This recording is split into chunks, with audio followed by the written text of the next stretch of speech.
안녕하세요. 저도 다세연에서 지금 같이 사역하고 있는 이지원이라고 하고요. 지난주까지 두 번에 걸쳐서 김영주 목사님께서 목회 철학에 대해서 그리고 공동체 토양에 대해서 같이 나눠주셨어요. 저는 오늘 이제 달고움 학교 세 번째 강의로 동역자 관계에 대해서 나누려고 합니다.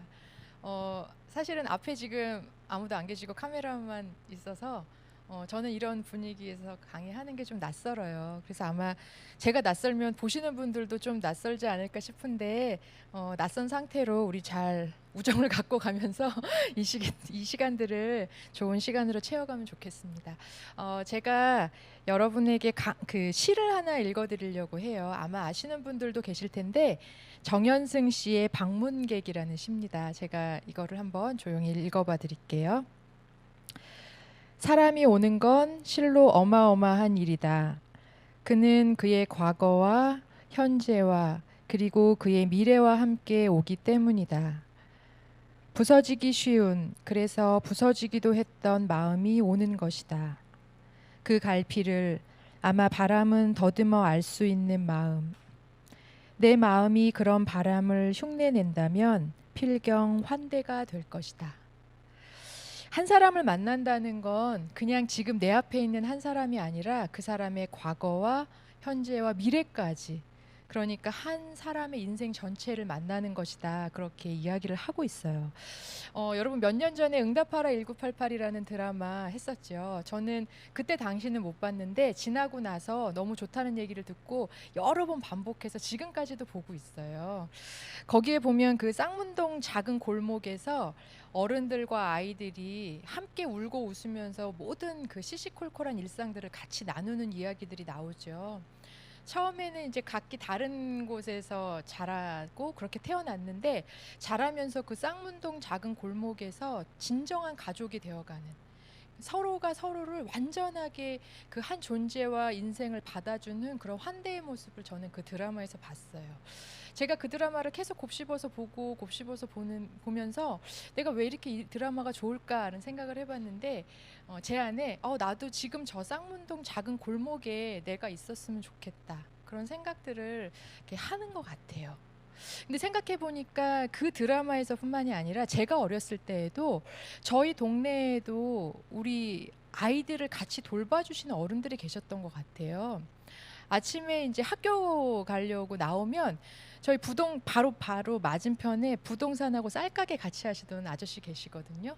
그분이 야, 조심해서 저기 천천히 가, 늦지 말고, 그래, 얼른 가라, 조심해서 다치지 않게, 막 그런 얘기 해주셨어요. 그리고 이렇게 골목을 돌면 옆에 이렇게 조그만 구멍가게 있었거든요. 구멍가게 아주머니가 야, 일로 와봐, 그러더니 이렇게 작은 알사탕 그거 하나씩 이렇게 주시고 그랬던 것 같아요. 어렸을 때 부모님 외에도 우리 가족들 외에도 나를 돌봐주는 어른들이 동네에 이렇게 있었던 것 같습니다. 사실은 이렇게 세련되지는 않지만 정말 속 깊은 환대를 그때 어렸을 때 경험했던 것 같아요. 그래서 제가 그 쌍문동 작은 골목에 그 이야기들을 굉장히 향수 어린 마음으로 이렇게 추억하면서 보는 것 같습니다. 요즘에는 왜 혼족, 뭐 혼밥, 혼가구 이렇게 1인 가구들이 많잖아요. 그래서 사실은 혼자 있는 게 그렇게 어색하게 느껴지진 않아요. 그런 걸 보는 게. 그러면서도 문득 제 안에 무슨 생각이 드냐면 누구나 누군가의 속 깊은 환대를 그리워하는 마음은 다 있지 않을까, 이런 생각이 들어요. 왜냐면 저도 그런 생각들을 하니까요. 2018년도에 그 영국에서 장관을 이렇게 새로 임명을 했는데 그 장관의 이름이 뭐냐면 외로움 담당 장관인 거예요. 이 뭐냐면 노인이나 돌봄이 필요하신 분들, 그리고 이제 사랑하는 가족이나 사랑하는 이들을 잃은 사람들의 마음을 같이 나눠주고 들어주고 같이 다시 일어설 수 있도록 돕는 역할을 하는 그런 부서고 그런 장관이었다고 해요. 어떻게 이렇게 멋진 생각을 했을까? 정말 이 시대에 꼭 필요한 그런 생각이었다는 생각이 들어요. 예수님이 이 땅에 오셔가지고 보여주셨던 그 삶의 모습은 완전히 다 환대였던 것 같아요. 여러분 혹시 지금 딱 한번 떠올려 보세요. 성경에 나왔던 그 예수님이 보여주셨던 모습들 중에 가장 기억에 남는 환대가 어떤 건가요? 떠오르는 그런 생각들 좀 있으세요? 저는 이런 생각들이 들었어요. 그 정말 일상이 완전히 아픔이 되어버린 그 사마리아 여인의 우물가, 거기에 예수님이 찾아가셨죠. 너무나도 외롭고 다른 사람들로부터 다 손가락질과 비난을 받아서 예수님을 보고 싶어서 겨우 뽕나무 위에 올라가서 이렇게 예수님을 기다려야만 볼 수 있었던 그 상처 많은 삭개오. 스승을 만났고 메시아를 만나서 너무 좋아했지만 다시 스승을 잃어버린 듯한 기분, 그 아픔 때문에 고단한 일상으로 다시 돌아가야 했던 베드로. 그리고 의미 있는 삶을 꿈꿀 수 없었던 자기만의 그 공간, 그 세관에 갇혀서 살았던 세리마태. 그곳으로 예수님이 이렇게 쑥 찾아 들어가셨죠. 그리고 나서 예수님이 무엇을 하셨죠? 그 사람들의 삶에 찾아 들어가서 그 사람들에게 뭐 비난이나 손가락질을 하는 게 아니라 그 사람들의 삶을 그대로 이렇게 받아주셨습니다. 그리고 예수님의 그 곁을 내어주셨죠. 와서 함께 머물자고요. 근데 사실 요즘에는 내 한 몸 추스리면서 사는 것도 어렵잖아요. 누군가 이렇게 돌보는 게 쉽지 않거든요. 근데 누군가를 위해서 곁을 내어준다는 건 진정한 환대의 모습인 것 같아요. 하나님은 예수님을 통해서 그런 모습을 우리에게 보여주셨고, 누군가에게 곁을 내어주고 그 사람의 삶으로 쑥 들어가서 그 사람의 삶 존재를 다 받아주고 그 사람이 다시 하나님 안에서 살아날 수 있도록 돕는, 그런 그 사람과 나 사이에 좋은 일들이, 아름다운 일들이 많이 쌓일 수 있는 그런 환대하는 존재로 우리를 불러주셨습니다. 사실은 되게 어렵고 쉽지 않은 일이지만 예수님이 우리에게 그렇게 보여주셨고, 우리도 그렇게 살아갔으면 좋겠다, 살아갈 수 있다, 그렇게 말씀하시죠. 헨리 나우엔이 환대를 이렇게 얘기해요.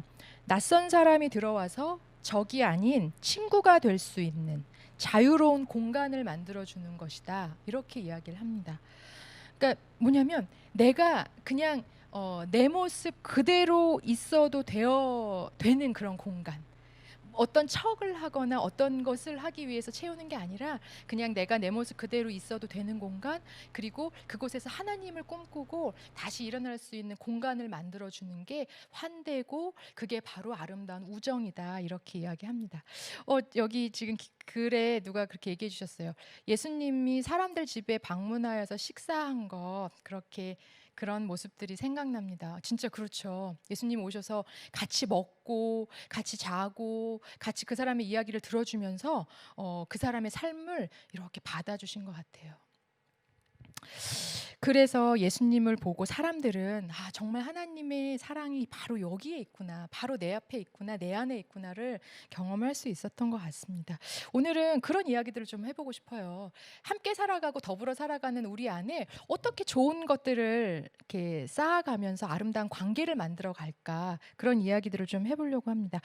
여러분 지금 한번 생각해 보세요. 아까는 성경에 나왔던 예수님의 환대를 생각했다면, 지금은 여러분이 경험한, 살아오면서 여러분이 경험했던 환대, 기억나는 환대가 무엇이었는지 한번 생각해 보세요. 기억나는 거 있으신가요? 누군가로부터 완전한 환대를 경험했던, 그리고 그것이 여러분의 삶에 어떤 영향을 미쳤는지, 어떤 영향을 주었는지, 그런 것들 한번 고민해 보시면은 좋은 것 같아요. 그리고 하나 더 생각해 볼 수 있다면, 내가 경험했던 그 환대처럼 누군가에게 내가 내 곁을 내주어서 그 사람이 그 사람으로 그대로 머물 수 있는 그런 공간, 그런 환대를 내가 지금 누구에게 줄 수 있을까? 그거를 필요로 하는 사람이 내 주변에 누가 있을까? 지금 한번 고민해 보는 것도 좋을 것 같아요. 그래서 뭐 실천해 볼 수 있다면 또 그 사람과 좋은 것들을 관계 속에서 만들어가면 좋겠죠. 이제는 그 교회 안에서 동역자들과 서로 환대하며 우정을 쌓는 것에 대해서 좀 같이 살펴보려고 해요.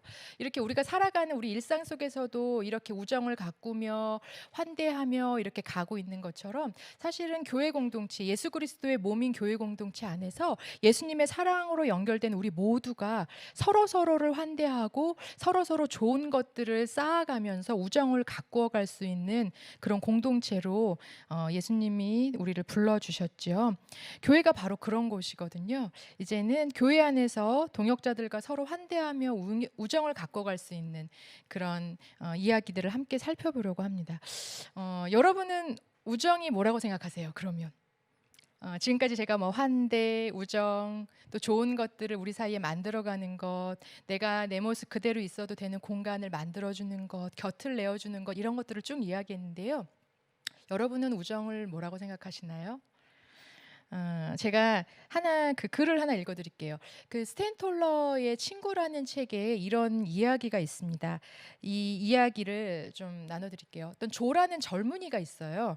근데 이 조라는 젊은이는 굉장히 유능하고 열정적이고 사회적으로도 많이 성공을 했던 그런 사람이었습니다. 그런데 어느 날 뭔가 내 삶에 중요한 게 좀 빠진 것 같다, 그런 생각들을 하는 거예요. 그러면서 일상에 이제 그림자가 드리우기 시작을 하는 거죠. 뭔가 내 삶에 빠진 것 같아. 내가 뭘 어떻게 살아야 되지? 그러다 보니까 일에 있어서도 관계에 있어서도 자꾸 삐그덕삐그덕 거리는 거예요.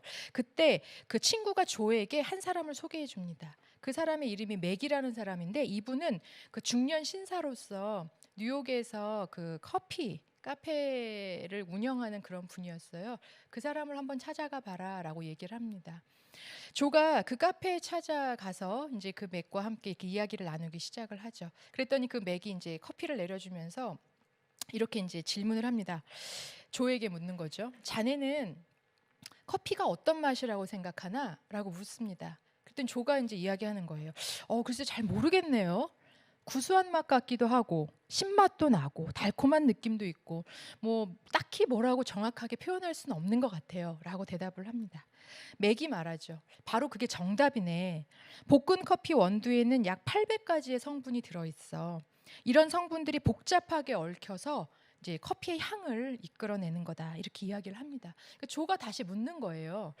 그러면 그 커피를 볶는 블렌딩은 그걸 다 섞는 거니까 더 복잡해지는 거네요? 라고 이제 이야기를 합니다. 그랬더니 맥이 이제 고개를 가로저으면서 이렇게 조에게 이야기합니다. 아니라네. 블렌딩은 오히려 단점을 보완하며 조화를 이루는 쪽이라고 할 수 있지. 신맛이 모자라면 다른 커피에 신맛을 넣어 보강하고, 향이 부족하면 또 그것을 채워주는 그런 방식이지. 커피는 섞이면 조화로운 맛과 향을 만들어 낸다네. 사람도 어우러지면 행복과 성취를 만들어내지. 아름답고 의미 있는 삶은 친구들과 어우러지면서 만들어가는 거라네. 이렇게 이야기를 합니다. 그러니까 쉽게 말하면 블렌딩이라는 건 각기 갖고 있는 거를 막 이렇게 얽히고 섞여서 더 복잡해지는 게 아니라 오히려 단점을 보완하고 서로 조화를 이루어가는 그런 과정이라는 거예요. 바로 그 동역자들 관계, 그리고 우리가 만나는 모든 사람들의 관계가 사실 이런 블렌딩과 비슷한 것 같습니다. 고쳐가는 관계가 아니라 서로의 약점을 보완하면서 그렇게 살아가는 관계, 바로 단점을 보완하면서 조화를 이루어가는 관계, 그것을 이 친구라는 책에서는 우정이라고 그렇게 이야기를 합니다. 그러니까 커피가 단점을 보완해서 블렌딩되어 더 아름다워지는 것처럼 우정이 그와 같다는 거죠.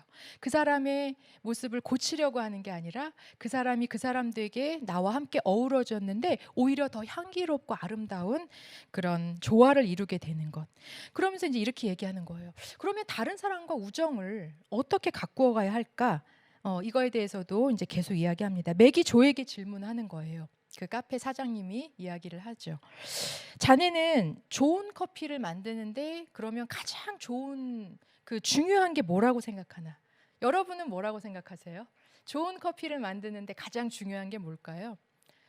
저는 사실 커피 맛을 잘 몰라가지고 뭐 제가 드릴 수 있는 말씀은 없는데, 커피를 좋아하는 분들 나름대로 많은 기준이 있겠죠. 근데 여기서는 이렇게 얘기해요. 조가 대답합니다. 글쎄요, 너무 막연한데요. 막연해요. 근데 이 맥이 이렇게 얘기합니다. 좋은 커피를 만드는데 가장 중요한 건 좋은 토양이라고 해요. 흙은 생명의 근원이지, 특히 커피나무는 수분에 매우 민감하다고 해요. 그러다 보니까 흙에 수분이 너무 많으면 가지만 무성하게 자라고 열매가 없고요. 너무 또 수분이 없으면 잘 자라지 못하고 병에 걸린다고 합니다. 그러면서 이렇게 물어봐요. 내가 자네에게 이런 질문한 적 있지? 당신은 자신을 어떻게 생각하나? 그러면서 이렇게 얘기합니다. 자기 자신에 대한 느낌, 그게 바로 당신의 토양입니다라고 이렇게 이야기를 합니다.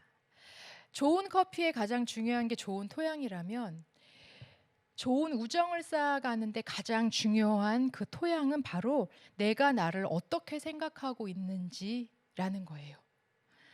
그 토양을 제대로 관리해주지 않으면 어떻게 되겠나? 그러니까 성장이 멈추거나 열매가 열리지 않는다는 거죠. 그러니까 누군가와 우정을 쌓으려면 가장 먼저 관심을 가져야 되는 건 내 자신을 돌보는 일, 내 자신의 토양이 지금 어떻지? 내가 지금 어떤 상태지라는 나 자신을 들여다보는 일부터 이제 시작을 해야 된다라고 이야기를 합니다. 그러니까 지금 이제 그 얘기를 좀 하고 싶어요. 우리가 동역자 관계, 주변 사람들과 우정을 쌓는 일 이런 걸 이야기할 때 먼저 어떻게 그러면 우정을 쌓을 수 있을지? 라고 방법적인 것들을 고민하기 이전에 먼저 내가 내 자신과 어떻게 우정을 쌓아가야 하지? 그래서 내 토양을 내가 어떻게 비옥한 토양으로 가꿀 수 있을지를 생각해 보는 것. 그게 아주 중요하다고 합니다. 네. 어떤 목사님께서 한번 저희 다세원에 오셔서 강의를 해주시면서 그 신학생들, 후배 신학생들에게 이렇게 이제 강의를 하셨어요. 그때 이런 말씀을 하셨어요. 목회가 뭘까요? 다들 궁금해하는 거거든요. 사실 목회가 뭘까? 근데 그분이 이렇게 얘기하셨어요. 목회는 먼저 자기 자신을 돌보는 거예요라고 얘기를 하셨어요. 아, 정말 그런 것 같아요.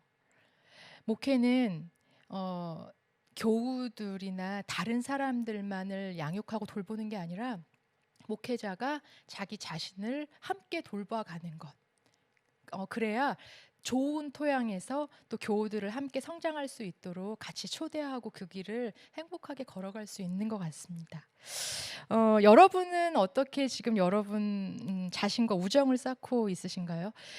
이 질문이 조금 낯설 수도 있을 것 같아요. 나와 내가 우정을 쌓는다? 어떠세요? 질문이 좀 익숙하신가요? 저는 좀 낯설었어요. 내가 나와 어떻게 우정을 쌓지? 우정을 쌓는다는 거에 대해서 한번 이런 질문들을 좀 여러분께 드려볼까 해요. 우정을 쌓을 때 여러분이 여러분 자신에 대해서 어떻게 생각하고 있는지를 한번 살펴보는 거죠. 지금 나의 토양이 어떻지? 나는 언제 행복을 느끼는 사람인가? 여러분 그런 거 고민해 보시나요? 저희가 한번 그 강의를 한 적이 있었는데 그때 선생님들 대상으로 강의를 했었어요. 그때 이제 행복감을 교사가 행복할 때 사실은 아이들에게도 건강한 것들이 흘러갑니다. 이제 이런 아주 기본적인 이야기들을 이렇게 주고받으면서 행복감을 가꿀 수 있도록 여러분이 여러분 스스로에게 선물을 한번 해보세요라고 이제 이야기를 한 적이 있었습니다. 여러분은 언제 행복하세요? 라고 이렇게 이야기를 하니까 거기에 이제 뭐 대부분 다 뭐 어머니들도 계시고 아버지들도 계시고 막 그렇잖아요. 근데 대부분 다 그렇게 얘기하는 거예요. 뭐 내가 해준 밥을 자녀들이 맛있게 먹을 때, 식구들이 맛있게 먹을 때 너무 행복해요. 내가 어떤 것들을 했을 때 자녀들이 이런 반응을 보였을 때 너무 행복해요. 아이들에게 무언가를 준비해서 주일날 만났는데 아이들이 이렇게 얘기해주고 하면은 제가 너무 행복해요. 그런 이야기들을 하더라고요. 근데 사실 그거는 누군가가 어떤 거를 해줬을 때 내가 거기에 반응을 하는 행복감이잖아요. 그것도 굉장히 중요한데 먼저 이 시간에는 누군가가 뭘 해주지 않아도 내가 그냥 스스로 행복할 수 있는 것들을 한번 찾아보면 좋겠습니다. 그렇게 얘기를 했어요. 그랬더니 한 선생님께서 한 번도 해보지 않은 건데 자기가 자기에게 이런 선물을 주고 싶다 그러면서 자기가 굉장히 이렇게 막 고심 끝에 스스로 투자할 수 없는 그런 어떤 것들을 생각했는데 그거를 자기가 자기한테 택배를 보내서 받을 거라고. 그래서 누군가를 위해서 택배를 이렇게 보내본 적이 많이 있는데 자기가 자기를 위해서, 그게 되게 몇 년 전의 일이거든요. 지금은 이제 많이 하죠. 누군가 나를 위해서 택배를 보내는. 근데 정말 나만을 위한 택배를 자기가 보내서 한번 선물로 받아보고 싶다. 그런 이야기들도 많이 하더라고요. 여러 가지 좋은 것 같아요. 여러분이 여러분의 토양을 들여다볼 때 이런 질문들을 한번 고민해 보세요. 나는 언제 행복을 느끼는 사람이지? 나는 무엇을 좋아하지? 나는 뭘 잘하지? 나는 나의 어떤 점이 마음에 들지? 나는 나의 어떤 점들이 조금 불편하지? 나를 힘들게 하는 환경, 나는 어떤 상황에서 내가 좀 힘들어하고 우울해지지? 나의 필요, 지금 내가 필요한 게 뭔지를 내가 구체적으로 늘 살피고 챙기고 있나? 나는 나를 스스로 존중하고 있나? 이런 나에 대해서 나를 좀 살펴볼 수 있는 그런 질문들을 여러분들에게 한번 해보시는 것도 좋을 것 같아요. 나와의 우정 쌓기, 여기 지금 처음 받는 질문이라고 말씀하신데 저도 마찬가지였거든요. 여러분과 여러분의 우정을 쌓는, 그래서 여러분의 토양을 가꾸고 여러분들이 더 행복하고 여러분답게 매일매일의 일상을 가꿔갈 수 있는 방법들에 대해서 여러분 이렇게 우리가 한번 생각해 보면 좋을 것 같습니다. 근데 이렇게 자기 자신에게 질문을 해주고 자기 자신의 마음을 들어주면서 자기를 이렇게 들여다보잖아요. 그러면은 이런 일들이 일어나요. 자신의 필요를 알아서 구체적으로 챙기기 시작하면 아, 내가 되게 존중받고 있다, 이런 느낌들이 이제 좀 들기 시작을 해요. 사실은 내가 나를 제일 이렇게 내 감정이나 내 상황을 존중하지 못하고 무시하고 외적으로 많은 신경을 쓸 때가 더 많이 있잖아요. 근데 자기가 존중받는다는 느낌이 들면 나 자신에 대해서 좋은 느낌이 또 들기도 하고, 그런 것들이 다른 사람과, 이런 경험들이 다른 사람과 관계를 맺고 우정을 쌓는데 아주 도움이 된다고 합니다. 여러분하고 우정을 잘 쌓으면 좋겠어요. 그게 다른 사람들과 좋은 관계를 맺어가는데 있어서 가장 중요한 토양이라는 것, 우리가 같이 한번 기억해 보면 좋겠습니다. 여러분, 이런 얘기 있죠. 우리는 사이가 참 좋다. 우리 사이가 참 좋아요. 그건 무슨 의미일까요? 그거는 이런 의미라고 해요. 당신과 나 사이에는 좋은 것이 있다. 그러니까 우리 참 사이가 좋지요. 그러면 이 사람과 내 사이에는 좋은 것이 있어요, 라는 의미라는 거죠. 우정이라는 거는 그 사람과 내 사이에 이렇게 건강한 거리를 두고 그 안에 서로 좋은 것들을 계속 채워가는 것, 그거를 우정을 쌓아가는 것이다 라고 이야기를 합니다. 사람과 사람 사이에 좋은 것을 두는 것, 그것이 바로 우정이고 또 환대라고 그렇게 이야기합니다. 여러분, 이제 교회 공동체 안으로 좀 들어가 볼까요? 교회 공동체 안에는 우리가 우정을 갖고 가야 할 분들 누가 있을까요?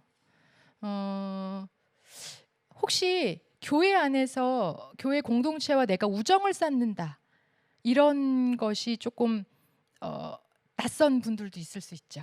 우정을 쌓는다, 교회 안에서.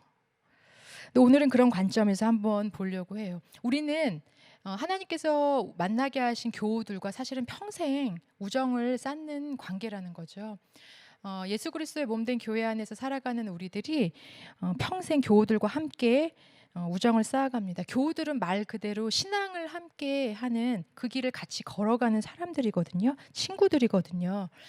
목회자들, 동역자들, 그리고 장로님, 권사님, 그리고 집사님, 그리고 교회 처음 나와서 이제 막 적응하려고 하는 그런 분들, 또 조금 더 나아가면 사실은 우리 교회 주변에 계신 분들, 이웃들, 다 우리가 함께 우정을 쌓아가면서 신앙의 길을 걸어가는 친구들입니다.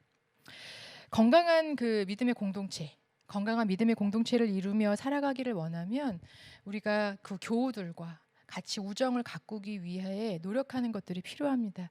사실은 저도 목회자이기 때문에 같이 이제 또 보고 있는 우리 목회자 분들, 우리 안에 이런 마음들이 좀 필요하다는 생각이 들어요. 그러니까 교우들을 우정을 가꿔가는 존재로 보는 거죠. 그분들과 우리는 우정을 가꿔가는 존재고, 그분들과 우리 사이에 정말 하나님이 주시는 좋은 것들이 많이 쌓여갈 수 있도록 그 관계를 믿음 안에서 잘 가꿔가야 되는 관계다라는 그 기본적인 마음의 태도가 우리 안에 참 필요한 것 같습니다.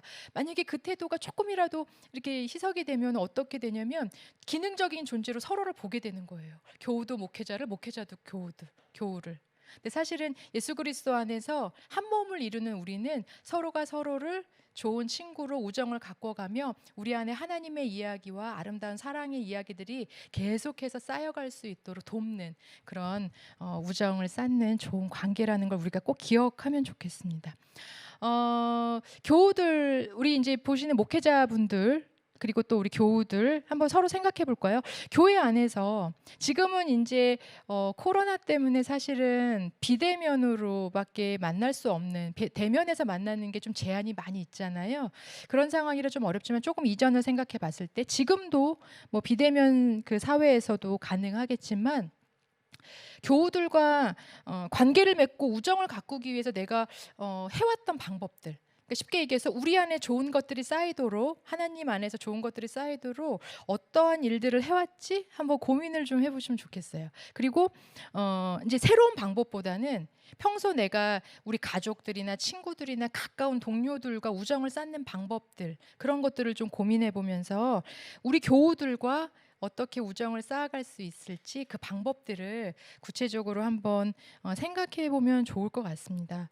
뭐 같이 식사를 할 수도 있고요. 또 차를 마실 수도 있고, 또 같이 운동을 좋아하신다면 운동을 할 수도 있고, 연락을 해볼 수도 있고, 또 전화 통화가 가능하시면 전화 통화, 카톡이 더 편하면 카톡으로 하실 수도 있죠. 편지를 써보기도 하고, 선물을 주고받기도 하고. 그 예전 같으면 여행도 같이 갈 수 있고, 여러 가지 또 사역을 함께 하면서 마음과 그 생각들을 나누면서 함께 좋은 것들이 쌓일 수 있도록 관계를 맺어갈 수 있겠죠.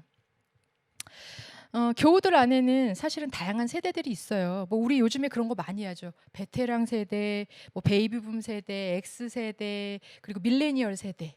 그다음에 오늘 제가 들었는데 A 세대라고 해서 인공지능 관련된 그런 세대까지도 이제 바라본다고 하는데요. 우리 안에 너무 다양한 세대들이 있으니까 아까도 얘기한 것처럼 그 사람이 그 사람으로 그대로 있을 수 있는 공간을 마련하고 그곳에 하나님의 사랑이 쌓이도록 하는 게 우정이라고 한다면, 그 사람들의 일하는 방식, 의사소통 방식, 생각하는 거, 좋아하는 거, 이런 것들을 서로가 좋은 마음으로 파악하고 같이 가꿔가는 노력들이 좀 필요한 것 같습니다. 네, 필요한 것 같습니다. 교우들 간의 우정 쌓기가 중요한 것 같아요. 지금은 근데 이제 코로나19 때문에 사실은 예전처럼 같이 접촉해서 우정을 쌓는 것들이 많이 어려워져서 좀 아쉬운 것 같아요. 그럼에도 불구하고 교우들도 목회자들도 기도하면서 이 그 하나님 안에서 어떻게 서로가 연결되어 있다는 거, 어떻게 함께 예배하고 있는지, 서로 정말 성령 안에서 하나 되고 있는지를 어떻게 우리가 함께 경험할 수 있을지를 지금 많이 고민하는 것 같습니다. 여러분들 그 교우들과 우정 쌓는 부분들에 대해서, 그리고 내가 내 자신과 우정 쌓는 부분들에 대해서 많이 좀 고민해 보시고 또 생각을 해보면 좋겠습니다. 요즘에 보면요, 그 또 이제 세대별로 있죠. 베테랑 세대, 베이비붐 세대, X 세대, 밀레니얼 세대, 이런 세대 간의 이해를 돕는 많은 책들과 연구들도 많이 나와 있어요. 저도 그걸 보면서 많이 좀 이해를 하게 되는데, 그 이해를 하는 게 되게 중요한 게 뭐냐면요, 그 사람을 그 사람으로 좀 있는 그대로 바라보고 놔두고 볼 수 있고 인정해 줄 수 있는 것 같아요. 그러면 훨씬 더 좋은 게 많이 쌓이는 것 같습니다. 마치 예수님이 우리에게 우리 삶에 이렇게 들어오셔가지고 너 이거 바꿔야지 라고 한 게 아니라 내 삶을 그대로 이렇게 삶 전체를 완전히 끌어안아 주시면서 하나님 나라를 새롭게 꿈꿀 수 있도록 도와주었던 것처럼 우리가 그런 마음으로 우정들을 좀 갖고 가면 좋겠습니다. 이제 첫 번째 강의를 여기서 좀 마치고요. 잠깐 쉬었다가 두 번째 강의, 이제 어떻게 그러면 우정을 기초로 해서 실제적으로, 사실은 우정을 가꾼다는 게 그냥 이제 교제만을 이야기하는 게 아니라 우리는 함께 하나님의 부름받은 사람들이기 때문에 함께 교제하고 친교하면서도 함께 예배하고 하나님 나라를 위해서 사역을 이루어가는 이 모든 게 다 우정을 가꿔가는 거거든요. 이제 두 번째 시간에는 우정을 기초로 우리 함께 보내주신, 하나님 나라를 이루어가라고 보내주신 동역자들과 어떻게 구체적으로 관계를 맺고 사역을 이루어가기 위해서 서로 보완하고 어우러질 수 있는지를 좀 살펴보고 생각해보는 그런 시간들을 갖도록 하겠습니다. 네, 2부 때 뵙겠습니다. 이번 이제 두 번째 시간에는 우정을 기초로 동역자들 안에는 이제 목회자와 목회자도 있을 수 있고, 또 교사, 교우들, 또 목회자, 이렇게 같이 이루어가는 모든 분들, 하나님 나라를 이루어가는 모든 분들은 다 동역자죠. 먼저는 이제 목회자들 간에, 또 사실은 목회자들이라고 지금 이야기는 하지만 교우들 간에도 다 같이 적용될 수 있는 이야기인 것 같습니다. 어떻게 이제 우정을 가꿀까? 같이 친교하고 교제하면서 좋은 것들을 쌓이게 하는 것도 우정을 가꾸는 한 축이라면, 또 하나는 하나님 나라를 위해서 함께 부름받은 사람들로 같이 마음 마음을 모아서 그 길을 같이 가도록 돕는 것도 우정을 쌓는 거거든요. 이제 목회자들에 관한, 그리고 함께 사역하는 모든 사역자들에 관한 구체적인 이야기를 좀 나눠볼게요. 교회 안에는 이제 목사님들을 만약에 목회자들을 봤을 때만 해도 다양한 직임들이 있죠. 담임 목회자도 계시고 뭐 교육부, 또 행정, 예배, 그리고 교육부서 담당자, 그리고 교사들 안에는 보면 뭐 부장님도 계시고 또 부감님이 계신 곳도 계시고 또 뭐 총무님, 선생님들 다 많이 계시죠. 우정을 가꾸기 위해서, 교회 안에서 함께 우정을 가꾸기 위해서 첫 번째로 가장 중요한 게 뭘까요? 가장 중요한 건 담임 목회자의 목회 철학을 같이 함께 이해하는 겁니다. 하나님께서 그 교회에 담임 목회자를 보내주셨고 또 그 담임 목사님을 통해서, 담임 목회자를 통해서 하나님의 이야기들을 이렇게 많이 담아주시거든요. 또 그분을 통해서 그 교회에 흘러가도록 하나님께서 부어주신 그 이야기들을 그 교회가 함께 이해하고 공유하는 것, 그게 우정을 쌓는 중요한 일들 중에 하나입니다. 우리 안에 좋은 것이 쌓인다라고 했을 때 그 안에 하나님의 이야기, 특별히 담임 목회자를 통해서 들려오는 그 하나님의 이야기를 같이 공유하는 거죠.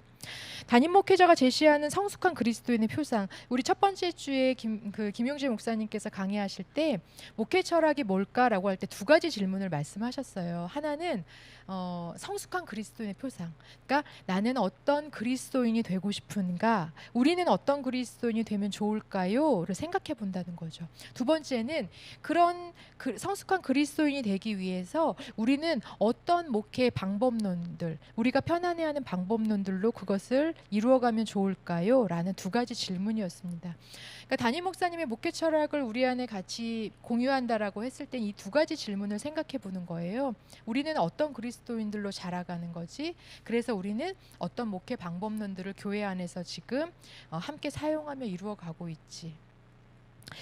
담임 목회자가 제시하는 이런 목회 철학들을 좀 구체적으로 이해를 하고 각각 그 사역의 현장에서 그 직임을 맡은 교역자들, 교사들, 그리고 우리 교우들이 함께 교회 안에서 이루어가는 겁니다. 그 이야기, 담임 목회자를 통해 들려진 그 이야기가 사역 현장에 잘 녹아지고 실현될 수 있도록 그렇게 돕는 것들, 그게 사실은 교회 안에서 우정을 갖고 가는 데 있어서 중요한 첫 번째 일이기도 합니다.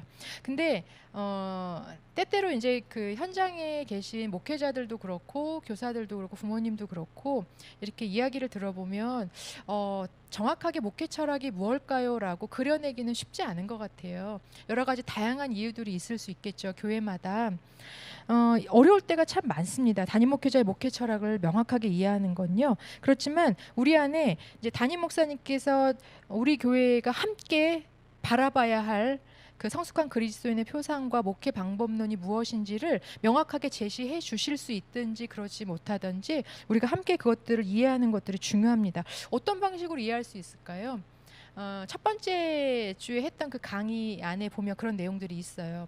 담임 목사님께서 설교를 통해서 주로 하시는 말씀들, 그리고 뭐 강의라든가 원고라든가 사석에서 대화하거나 이렇게 말씀하실 때 계속 강조하고 계시는 부분들이 있을 수 있습니다. 그리고 교회 뭐 홈페이지라든가 주보라든가 어떤 그런 문구 같은 데에 등장하고 있는 그런 비전 같은 것들, 그것도 담임 목사님의 목회 철학 중에 하나죠.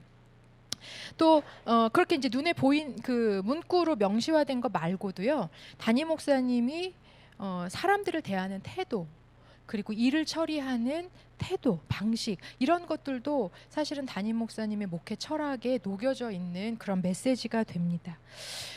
그리고 가능하다면 담임 목회자와 많은 대화 등을 통해서 우리가 어떤 그리스도인이 되어가고 있는 거죠. 우리 교회는 어떤 곳을 바라보고 있는 거죠. 우리가 이렇게 함께 교회 안에서 예수님의 몸을 이루어가면서 우리가 어떤 사람들로 자라가고 있는 거죠. 우리는 어떤 사람으로 자라고 싶은 거죠. 이런 것들을 계속 나눠보는 게 필요합니다. 에너지가 되게 많이 들 수 있어요. 사실은 이런 작업들을 교회 안에서 이렇게 같이 많이 해보거든요. 근데 에너지가 많이 들어요.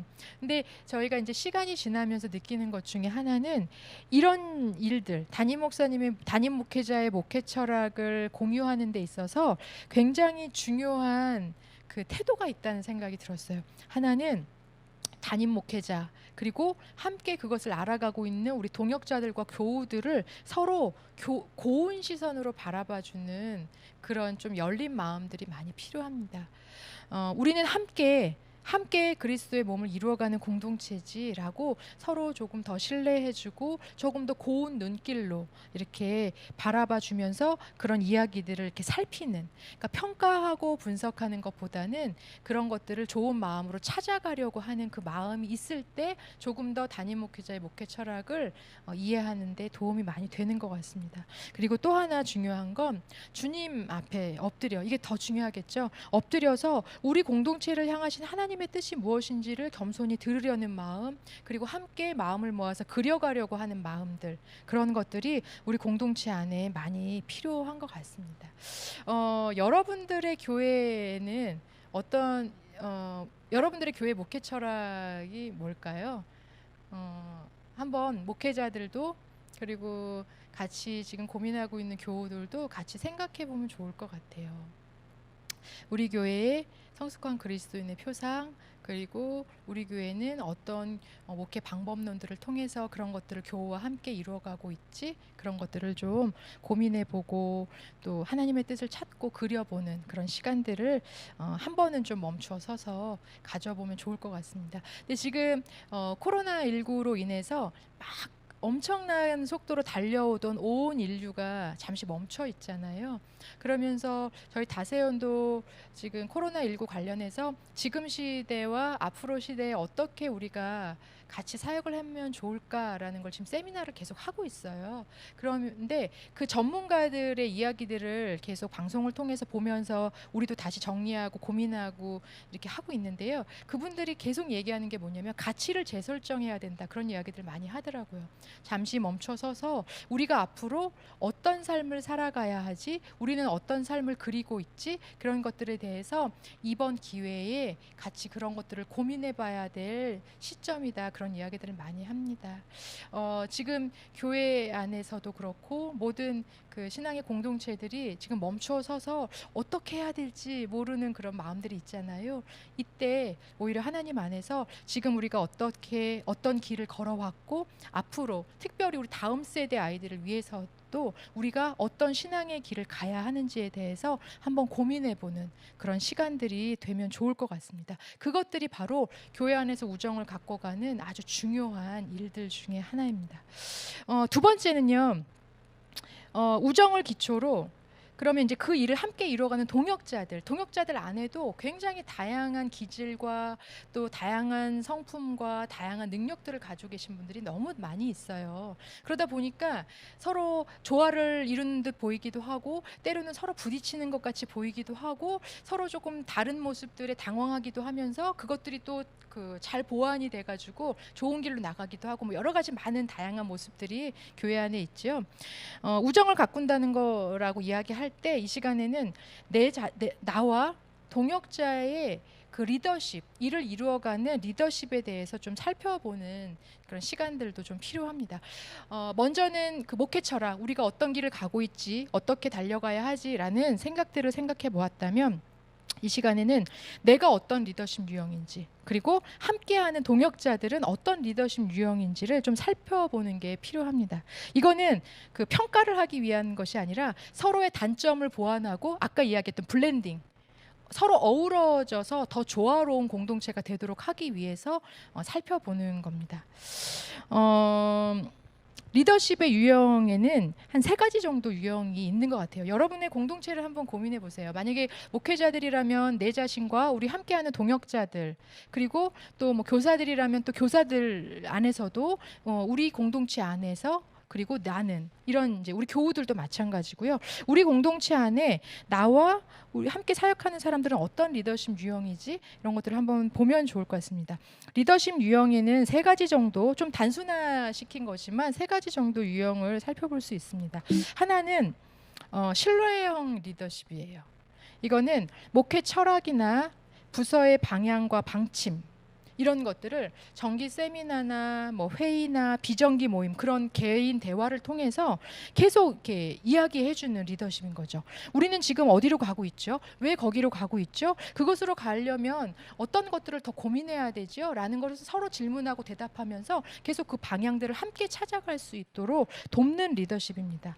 그러니까 방향에 대해서 소통하면서 그 방향을 함께 이루어가는 사람들이 자율적으로 방법들을 찾아가면서 이루어갈 수 있도록 돕는, 그래서 신뢰하면서 위임해주는 그런 리더십입니다. 단 문제가 발생했을 때는 리더가 책임을 져주는 그런 사람을 신뢰형 리더십이라고 이야기합니다.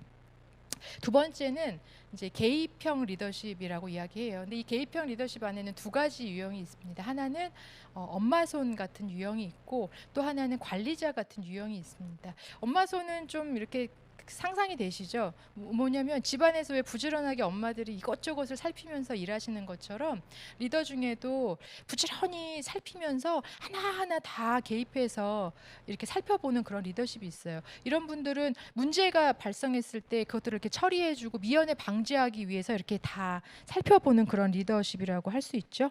반대로 이제 관리자 유형은, 반대라고 할 수는 없겠지만 관리자 유형은 좀 이렇게 통제에 익숙한, 그래서 어떤 조직을 관리를 하는 측면이 더 강한 그런 리더십도 또 있습니다. 마지막으로는 방임형 리더십이라고 이렇게 이야기할 수 있는데요. 약간 모양은 신뢰형하고 비슷해요. 위임하고 하세요라고, 이렇게 알아서 해보세요라고 하는데 현장을 부지런히 살피지 않는 편인 거예요. 그래서 또 이제 뭐 이렇게 여러 가지 다양한 이유로 너무 바쁘다던가 업무가 과하다던가 아니면 관계 맺는 것들이 좀 어렵다던가 이렇게 해서 과다한 업무나 육체적인 피로 아니면 개인적인 성향 등을 이유로 각자 좀 알아서 좀 하세요라고 방임하는 그런 리더십들이 공동체 안에 있다고 합니다. 공동체 안에 이거 말고도 아마 들으시면서 이 외에도 뭐 여러 가지 복합적인 리더십이 되게 많아요, 유형이 많아요, 그러실 수 있을 것 같아요. 그런 분들이 지금 우리 공동체 안에 모여서 살고 있거든요. 그분들과 함께 어떻게 하나님의 나라를 이루어 갈까, 뭐가 더 옳다, 뭐가 좋다라고 하는 것보다는 이런 단점들은 내가 어떻게 보완할 수 있고 나의 부족한 점들은 누가 또 보완해 줄 수 있을지를 생각해 보는 그런 도구가 되면 좋겠습니다. 여러분은 어떤 리더십이신가요? 신뢰형 리더십, 개입형 리더십, 방임형 리더십, 어떤 리더십인가요? 그리고 여러분의 공동체를 한번 생각해 보세요. 고운 시선으로 평가하는 마음 말고 고운 시선으로 한 사람 한 사람을 한번 떠올려 보시면 좋겠습니다. 함께 일하는 목회자들, 또 우리 교우들, 교사들, 어떤 리더십일까? 어떤 유형일까? 한번 좀 살펴보세요. 좀 떠오르시나요?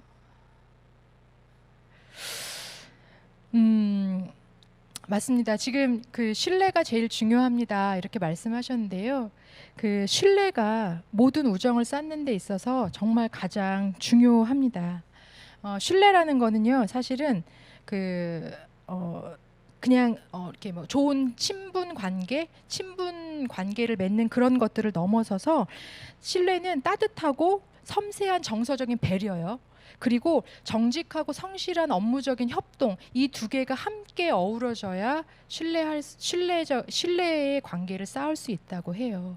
그러니까 무슨 말이냐면 정서적으로 따뜻하게 서로를 안아주면서 서로를 보듬어주면서 가는 것과 함께, 그리고 업무적으로도 내가 맡은 일들에 대해서 내가 할 수 있는 일들을 같이 책임져 주면서 가는 이 두 개가 같이 갈 때 사람과 사람 사이에는 좋은 그 신뢰라는 우정이 쌓인다고 이야기합니다. 네, 신뢰형이라고 말씀하시고 신뢰형이었으면 좋겠다 이렇게 말씀하셨습니다. 신뢰형 참 좋은 것 같아요. 여러분 안에, 또 여러분 공동체 안에 이런 다양한 리더십이 있을 텐데요. 그렇다면 이런 유형에는 내가 어떻게 그들을 보완해 줄 수 있지? 나는 또 이런 유형이니까 어떤 도움이 필요하겠구나, 이런 것들을 공동체를 생각하시면서 좀 이렇게 살펴보시면 좋을 것 같습니다. 나는 어떤 리더십인가? 나는 나와 함께하는 동역자들은 어떤 리더십 유형인가? 교회 공동체가 건강한 성장을 위해 내가 그리고 우리가 어떻게 보완해 갈 수 있을지를 함께 기도하고 논의하면서 찾아가면 아마 공동체가 훨씬 더 끈끈하고 건강해질 것 같아요. 그냥 아닌 것처럼, 없는 것처럼, 그런 것처럼 이렇게 생각하는 게 아니라 그런 리더십이고 그런 유형이구나라는 걸 서로 이해하면 그 사람이 그 사람 될 수 있도록 바라봐 줄 수 있고 서로 보완해 줄 수 있고 서로 조화를 이루어 가는데 많은 도움이 될 것 같습니다. 이제 이번에는요, 이제 그 신뢰의 유형들을 좀 살펴봤다면, 우정을 기초로 우리가 함께 일하고 있는 우리 부서들 그리고 사역들을 어떻게 이루어갈 수 있을지 그렇게 살펴보면 좋을 것 같습니다. 목회자들뿐만 아니라요, 함께 교회 공동체를 이루어가는 교우들, 우리가 함께 우정을 기초로 관계를 가꾸어가고 있거든요. 아까 말씀드렸던 것처럼 이를 위해서는 교제를 위한 노력뿐만이 아니라 적절한 사역이 이루어지도록 돕는 노력이 함께 필요해요. 그러려면은 우리 공동체가 어떤 지금 상황인지를 사실 좀 정확하게 보는 게 건강한 우정을 쌓는데 아주 도움이 됩니다. 잘 될 거예요. 아유, 뭐 은혜로 다 좋지만 정말 우리 공동체가 지금 안정적인 상태인가 아니면 어떤 보완이 필요한가 그런 것들을 좀 볼 필요가 있습니다. 두 가지를 좀 이야기하려고 하는데요. 첫 번째는 우리 공동체의 안정지수를 좀 측정해 보면 좋을 것 같습니다. 안정지수 뭐지? 공동체의 성숙과 안정지수를 점검하는 건데요.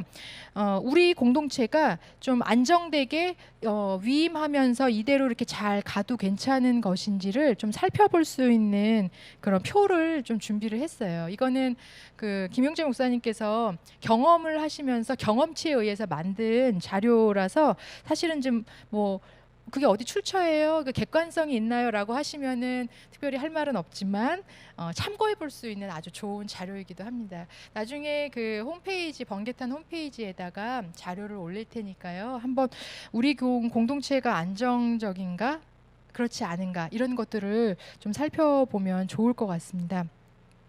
거기에 보시면 이제 왜 이 성숙과 안정 지수를 점검해야 되냐면요. 조직이 안정되어 있으면 사실은 크게 개입하지 않아도 지금 이렇게 쭉 가던 대로 같이 가면은 되지요. 근데 만약에 조직이 조금 지금 불안정하다. 근데 이 조직이라는 건 늘 안정되고 늘 불안정한 건 아니죠. 안정됐다가도 불안정할 수 있고 불안정했다가도 안정될 수도 있는 거죠.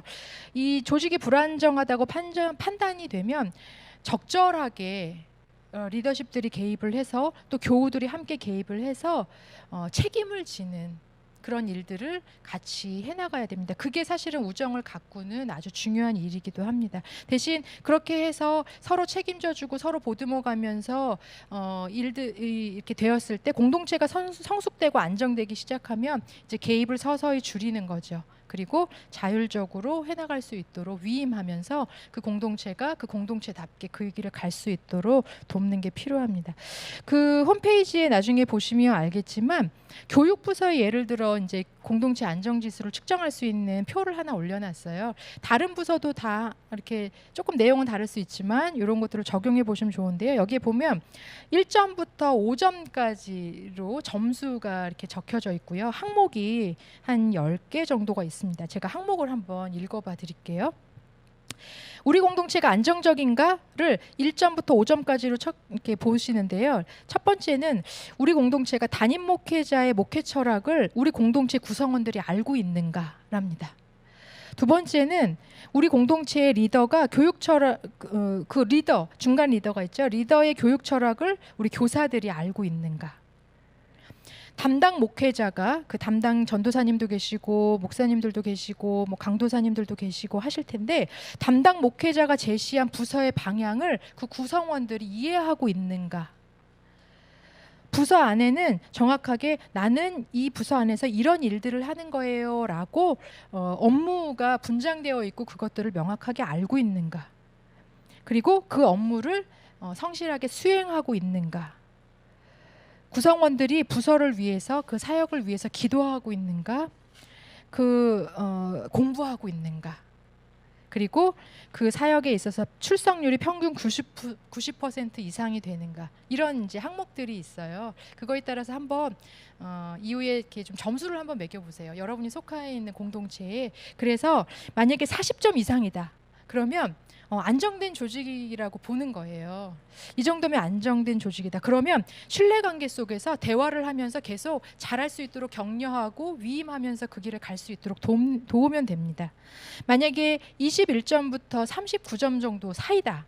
그러면 위임을 해야 될 것과 개입을 해야 될 것에 대해서 리더가 정확하게 분석을 하고 판단해서 조화를 통해서 그 일들을 계속 해나가는 게 필요합니다. 아, 이거는 위임해도 되겠구나. 아, 이거는 좀 개입이 필요하겠구나. 구체적으로 좀 지시를 해야 되겠구나. 아니면 이것은 좀 두고 봐도 해나갈 수 있을 것 같다라는 것들을 이제 리더가 좀 판단을 해서 안정된 조직으로 나아갈 수 있도록 이렇게 안내하는 역할들이 필요합니다. 근데 만약에 20점 이하다라고 하면 자율성이 좀 저하된 조직일 가능성이 크다는 거죠. 그러면 어떤 일을 성취하는 것보다는 지금은 먼저 서로 신뢰관계를 쌓고 관계 형성을 할 수 있도록 좀 배려하고 기다려주는 것들이 그 공동체에는 더 필요할 수 있다라고 그렇게 얘기합니다. 여러분이 속한 그 교회, 여러분이 속한 부서는 지금 어떤 상황인가요? 한번 살펴보시고 우리가 어떻게 가야 할지를 좀 살펴보실 수 있으면 좋겠습니다. 이제 그 두 번째, 이게 이제 마지막인데요.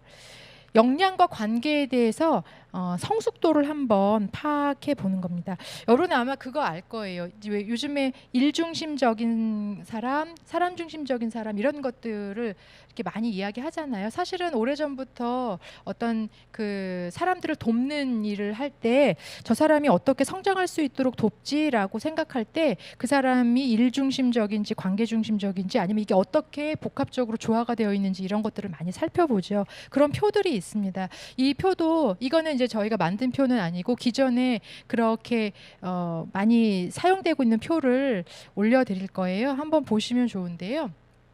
일중심적인 사람 중에서도 성숙한 사람이 있고 미성숙한 사람이 있고요.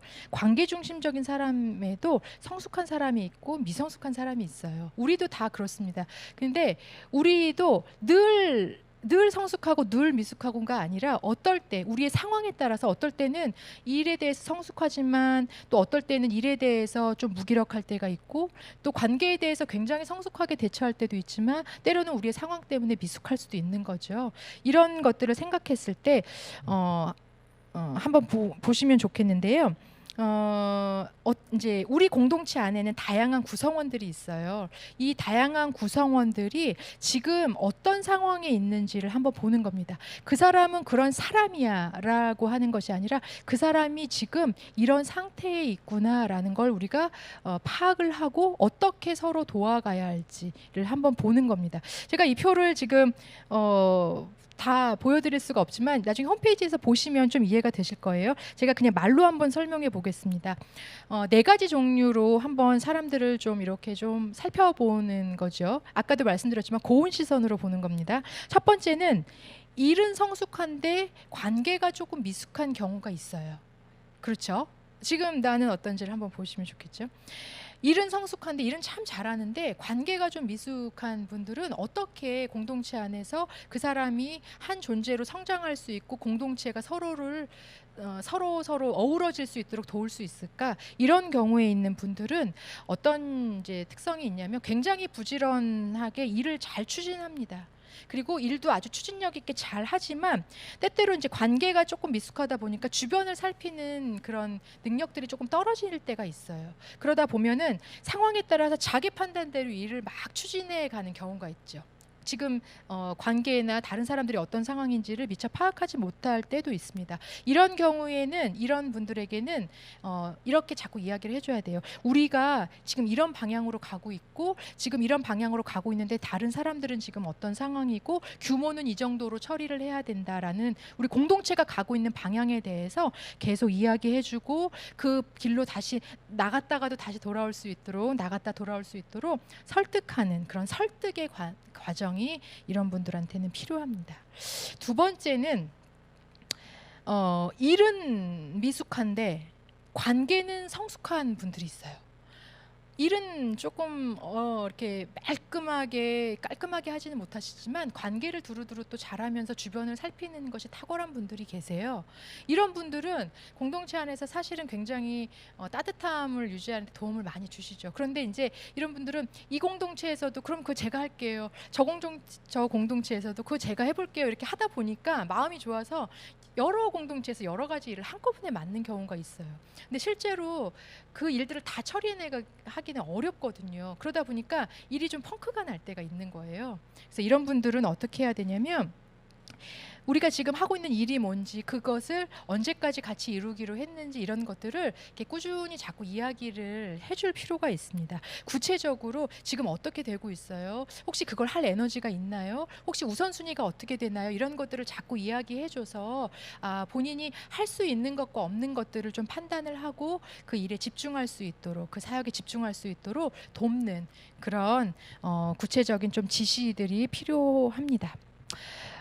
세 번째로는 일도 좀 미숙하고 관계도 미숙한 그런 경우가 있어요. 그런 분들, 우리가 그런 상황이었을 때는 어떻게 해야 되냐면, 사실은 그런 분들은 좀 돌봄이 지금 필요하고 좀 쉼이 필요할 수 있다라고 생각을 해요. 그래서 성숙한 사람들의 책임 아래에서 그분들에게 너무 많은 책임을 주기보다는 그런 성숙한 사람들 안에서 그 공동체에 참여하면서 같이 그냥 참여하고 조금 쉬실 수 있도록, 조금 다시 회복할 수 있도록, 그리고 보면서 저렇게 해나가면 좋겠구나라고 스스로를 보완해 갈 수 있도록 그렇게 배려하는, 이렇게 참여만 해도 괜찮을 수 있도록 배려하는 그런 것들이 필요합니다. 마지막으로는 일도 성숙하고 관계도 성숙할 수 있는 그런 사람은 책임자로 세워서 자율적으로 자기답게 할 수 있도록 위임하는 그런 일들이 필요합니다. 공동체 안에는 되게 다양한 분들이 많이 있고요. 또 나도 이 네 가지를 이렇게 오르락 내리락 하면서 그래요. 어떨 때는 성숙하지만 어떨 때는 좀 미숙할 수도 있고요. 그러면 내가 만약에 지금 일도 미숙하고 관계도 미숙한 상황이라면 나는 좀 쉬어야 하고 조금 참여하면서 성숙하게 하는 사람들의 그 일들을 바라보며 배려를 받고 좀 회복하는 것들이 필요하고요. 때로는 내가 조금 더 이렇게 적극적으로 할 수 있는 타이밍이라면 또 이렇게 적극적으로 하면서 다른 사람들의 어려움들을 좀 보완해주고, 이렇게 하면서 서로가 서로 어울려서 단점을 보완하고 조화롭게 공동체를 가꿔가는 그런 일들이 필요합니다. 오늘은 두 가지 측면에서 이야기를 했어요. 동역자를 가꾸는 것, 우정이라는 것, 환대라는 것, 건강하게 우리 사이에 아름다운 하나님의 사랑의 이야기들이 쌓일 수 있도록 그런 관계를 만들어가는데, 그걸 위해서는 나의 건강한 토양을 가꾸는 게 가장 중요하고, 내가 나의 토양을 가꿔가는, 내가 나를 살펴주고 나와 우정을 쌓는 것이 다른 사람들과 우정을 쌓는 데 기초가 된다라는 것들에 대해서 좀 이야기 나눴고요.